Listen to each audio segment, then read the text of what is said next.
Gang Called Speed, Josh and Jem. How are we? Good, man. Thank you for having us. Dude, Appreciate it. Thank you, Jack. I thought I had you a rare moment of downtime, but it's anything but, because this I week. don't know if we have downtime anymore. Yeah, dude, what is the definition of that for you guys? Exactly. It's whenever you're sitting in a sauna. If we're Yeah. sitting in a sauna, then the time is down. You've allowed that time. Yeah. You unveiled all the news, brand new EP, All My Angels follow up to last year's debut album, and it's a big one. It's a big thing to follow up, and I know you guys do it with nothing but, I guess, intention. And I'd love to know the goals and intentions that you set aside before this, because it's an important time in your life and an important time to put this out. So when you were moving into this, what was that main focus? From the beginning, I think people who have known our story may be aware that we've always said the mission statement of Speed has been to promote Australian hardcore culture. Mm-hmm. And when we say Australian hardcore, Sydney hardcore, we see the image of our best friends, like our friendship circle, here in Sydney, here in the broader Australia.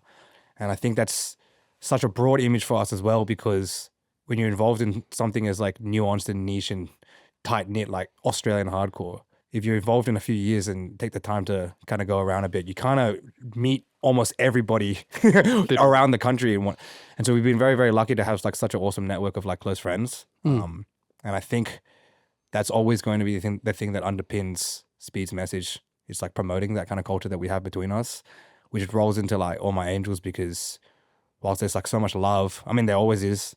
And we've had the biggest highs of our lives, literally, through this band, which we've shared with all of those kind of friends. We've also had a lot of dark moments, and a lot of we've lost a lot of people who have been super, super, super special to us. And a huge part of that mission as well, has been wearing everything on our sleeves. We're not perfect human beings. We're just normal people, and that's what we're trying to champion, just the normalcy of your neighbors. And this record really is us maybe for once not being super confident on what all the answers are to the questions. Especially amidst tragedy. But we just want to pay homage to the imprint that our friends have left on us, who are maybe not here with us anymore. And in a selfish way, kind of feel a bit closer to them by honoring them and reflecting on them through some of the things that we talk about in the record. Yeah. You mentioned the highs and the lows, and I feel like there was probably a now is the time moment. Well, we knew when we did Only One Mode that we wanted to back it up a year later with another record. I don't know what the normal timeline is, maybe a couple years for bands to sit on an album, but we knew that the record's called Only One Mode. We're trying to go as hard as we can, and the easy way could be just to tour and do that thing, but the real beast way for us would be to run it back. You know what I mean? 100%. It just so happens that there were things that happened along the way in our journey, which has really informed, I guess, the concept and the vision for what we wanted to speak about and touch on. If you strip it back to just the sound itself, with the LP, we were trying to just make a hardcore record, you know what I mean? Yeah. It's a tight, under 25-minute album. It doesn't stick around too long. It doesn't really explore any really crazy territory beyond, the regimented sort of confines of what hardcore is meant to be. And I think after doing that and being really satisfied with the result, we were like, okay, well then what comes after that? How do you develop on that kind of feeling? So that was one aspect of things. But then at the same time, as Jem said, we can only make music as a response to the experience that we're having at the time. Yes. Yeah. And the band after the album got to a point where, we became full-time. We started touring more than we've ever toured in our life, which brought some of the most amazing experiences, but then at the same time created a whole bunch of new challenges that we never expected. And then obviously, dealing with tragedy and a lot of the other things that were happening in the background as well. It was kind of impossible for us to ignore that when we're going and creating something new. And I think that really informed why the record sounds the way that it sounds, and also really influenced the sound in the end. Yeah. Overall, you have stayed true to the foundations of this sound, but I think I definitely feel this sort of technical shift in this new EP. There is that metal crossover sneaking in, and I feel like you'd especially know it from your time in Legions. And For sure, yeah. I think you're sharing these journeys with other acts all around the globe. Like I said, you've been 24/7 on the road. Yep. You're probably absorbing a lot of this time from your shared experiences with friends. Is that what kind of played a bit of homage into this newer shift? Everything you said is exactly right. Yeah. I think that, in terms of the sound developing and maybe getting a little bit more technical, we're all on a journey as musicians. I think we'll be the first to admit that none of us are amazing at it. Aaron didn't know how to play the bass before this band. He still can't play any songs other than the speed songs and a couple of cover songs we've done before. Yeah. You know what I mean? And he's also developed so fucking much since he started, and is like, I don't know how he plays the bass the way that he does, considering he didn't learn it when he was 12 like the rest of us Crazy did. thought. Yeah. So in that sense, like I think that's really unlocked a lot in terms of what we can do. And I think the potential of like how the songs can sound has developed heaps because of that.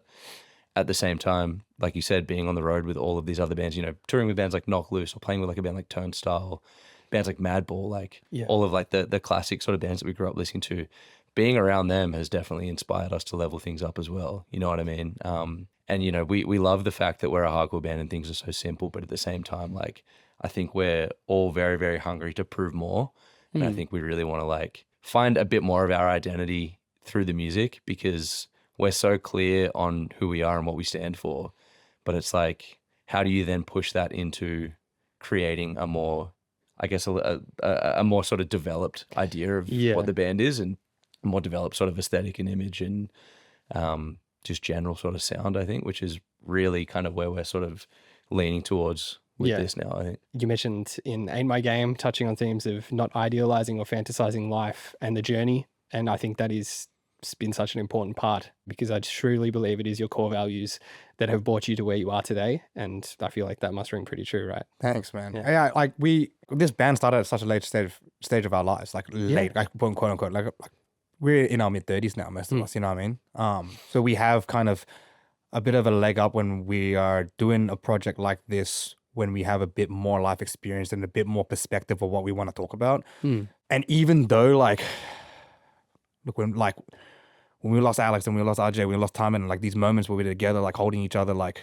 going through the stages of grief, of like shock, being confused, asking how, when, and why, and these kind of things. Like, I really reflected on that feeling, like, bro, despite feeling so lost and like crazy right now, like I feel so alive. And it was something that really struck me, that I was really present in, just like through the grief. And I think I felt so alive because everything that we've ever believed in, like these hardcore tropes that we once said, like be loyal, like brotherhood, like unconditional love, acceptance, like when someone's here one day and then they leave the next, and you reflect on all the things that are wrapped up in that relationship and the memories, I think it really puts into perspective like what's important in life.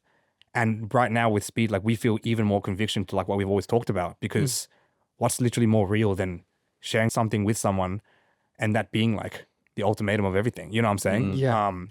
So we're very, very, very grateful for every single thing, good and bad, that's happened, because like it's just brought us closer to like, honestly, like a sense of meaning. Yeah, I think it proves that it's real in a way. 100%. Yeah. That shared experience, especially, I think coping with loss is one of the hardest moments in a lot of people's lives. And the way that you have empowered yourselves through your experience has not only done it for yourselves, but you've also empowered the experience of those around you. Like you said, this is a community.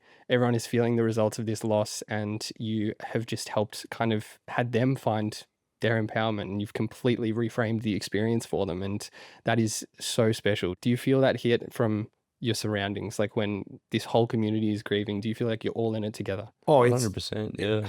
And we feel it in ourselves as well. You know what I mean? I think it's like, in many ways, like us responding to this the way that we do is a way of us coping with it too. Yeah. I think that all of our friends and our community can kind of feel that too. And, you know, it's not just us that are like keeping the memory of our friends alive by putting them in music. Like everybody's doing that. Yeah. Everybody's constantly celebrating these people that meant so much to us. And I think we're all dealing with it together and taking comfort in the idea that like we're not feeling these things alone. You know what I mean? I'll put it this way, like RJ, our friend, like who unfortunately passed, like came here from Korea.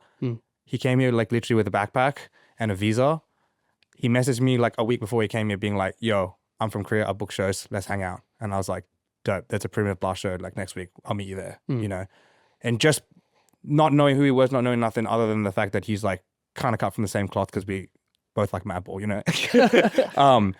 I didn't realize though that like that kind of instance would spark just 2-3 years of just some of the best moments ever, and it would be us like essentially adopting a brother. And it's not just Speed, I'm talking about like all our friends' bands and the whole broader Sydney hardcore, Sydney music underground network adopted a brother. And when he passed, it was like these affairs were left with all of us, you know what I mean? Like eh, as tragic as it was to lose someone so special and so untimely, all our friends from the whole community like all coming together to like put on a memorial for him, to put on a funeral for him, to remember him, to pay tributes to like, we were birthed out of this and we leave out of the same thing, you know? And despite having so many barriers to connection culturally by the language and heritage and all of those different things, like the one line that draws all together is hardcore. It's underground music. It's this underground culture that we share that we cannot necessarily always articulate to one another, but we can feel. And it's in that sense, it's not it's really important to say this is not a speed thing. Like we're just projecting one of our experiences that we've all shared through our vehicle. But like Secret World have talking about this, Scorn's talking about this, Feel the Pain's talking about this, like, and our friends around who are like running things, they're all like sharing this. And that is a cyclical G up in a way. Like we're all G'ing each other up and being there for another. And that's what I mean when I say that like all of our convictions, like focusing on community, focusing on people, like it's more important than like any fucking Instagram post or like piece of merch or like fucking fancy watch or like fucking car you got. Like, Yeah. it's literally like the realness is like the friendships and the memories. That's it. And that's what it is. It's not a fan base here. It is a friendship. It's a full-blown support network, which is what separates it from anything else that you consider. Through a very lost time during COVID, you came back with authentic ethos, authentic attitude. And like you said earlier, you wore it all on your sleeve, and that kind of set the tone. And now we see it through the whole community around you. Not even just new bands, you see it through the old bands, the bands that you grew up listening to in your adolescence, your 50 Lions, your Iron Minds, your like, it's all back, and it's all because of what you have allowed to happen. Thank you, bro. But again, like, Appreciate it. you know, I'll say it again, it's a cyclical G up, bro. Like, Yeah. we only are this way and confident to like wear our heart on our sleeves and talk and promote ourselves this way, which is so difficult. Like putting yourself out there is fucking hard, bro. Like speaking, you know what I'm saying? Like putting yourself out there, especially this day and age when everyone can see everything, like is hard. But we only have the confidence because the people around us, like, I'm only doing this because so-and-so went out there, and my good friend went out there and Tom Hill went and opened an orphanage in the Philippines 10 years ago and took that leap. You know what I mean? That shit like that inspires me to like, inspires us to do what we're doing. Yeah. I guess what I'm saying is that like, we just happen to have a vehicle that's very, very public, but there's so many people who are like working their own jobs, living their own lives that isn't visible to the rest of the world, and they're killing it too. And those are the things that inspire us. That's it. It's just an honest mission. And I feel like you guys have set out there, and you can see it. You can see the all ages landscape that you grew up within coming back, the regional landscape coming back. It's nuts. Like the regional tour you guys hit out this earlier this year, and you have been doing it for a while. Like all the other bands are doing it now too. It's back. Like, Yeah. does it feel insane? Yeah, it's super inspiring. I mean, it just shows that like the spirit's always been there. You know what I mean? Yes, Like, yeah.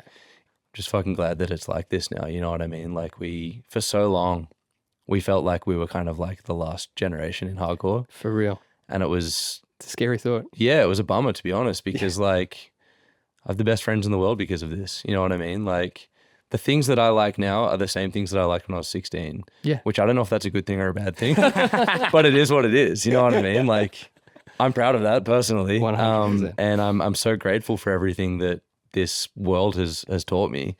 And yeah, to see it now being celebrated by people that remind me of myself when I was that age is the most rewarding thing.